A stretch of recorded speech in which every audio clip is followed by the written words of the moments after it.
Gas cylinder मिळण्यासाठी नोंदणी केली तरी वेळेवर सिलेंडर मिळत नाही।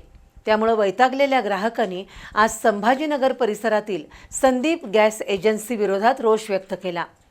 पावत्या करूनही गॅस सिलेंडर देण्यास असमर्थता दर्शवणाऱ्या संदीप गॅस एजन्सी विरोधात ग्राहक संतप्त झाले।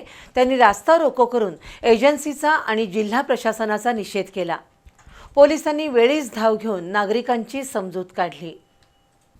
कोल्हापुरातील संभाजीनगर परिसरातील संदीप गॅस एजन्सी विरोधात ग्राहकांच्या अनेक तक्रारी आहेत।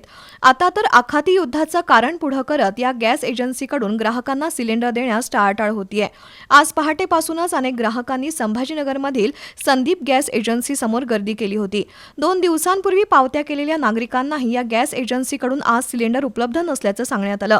दुपारनंतर गॅस सिलेंडरची चौकशी करावी असा फलक लावण्यात आला। त्यानंतर ग्राहक चांगले संतप्त झाले।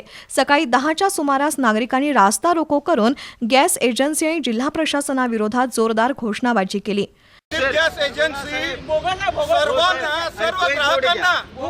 सर्व ग्राहकांना ही संदीप गॅस एजन्सी पावत्या करून देते। पावत्या यासाठी करून देते यांच्याकडे स्टॉक आहे म्हणून। जर स्टॉक आहे तर ग्राहकांना सिलेंडर का मिळत नाही असा आमचा प्रश्न आहे। संदीप गॅस एजन्सी ही ब्लॅकनं 2-2 हजार रुपयांनी बाहेर ब्लॅक सिलेंडर विकतात। या गॅस सिलेंडर विकणाऱ्या संदीप एजन्सीवरती जिल्हाधिकारी कार्यालयाने कारवाई करावी अशी आमची सर्वांची एकमत मागणी आहे। अचानक झालेल्या या आंदोलनामुळे वाहतूक ठप्प झाली। दरम्यान जुना राजवाडा पोलिसांनी घटनास्थळी धाव घेऊन गॅस ग्राहकांची समजूत काढली। त्यामुळे रास्ता रोको आंदोलन मागे घेतलं, पण गॅस एजन्सी विरोधात तीव्र नाराजी व्यक्त करून तक्रारींचा पाढा वाचला। अरे सिलेंडर आमच्या हक्काचं, सिलेंडर आमच्या हक्काचं, कोण म्हणतो देत नाही।